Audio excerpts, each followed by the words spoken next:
Welcome, in front of me is a Xiaomi Mi 9 Lite, and today I'll show you how to put the device into recovery mode.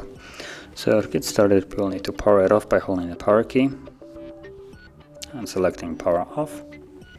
And once the device shuts off, you want to hold the power key and the volume up. So both of those keys at the same time, power, volume up. And when you see the Mi logo, the vibration, you can let go.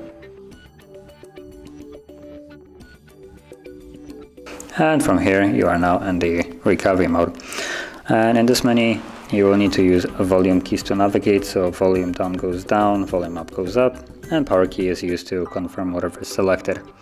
And as you can see, you can reboot the device, wipe data, which gives you the option just to reset the device, and connect with Mi Assistant through computer. And I'm gonna simply select reboot to leave this mode. Then reboot to system, and this will go back to the Android.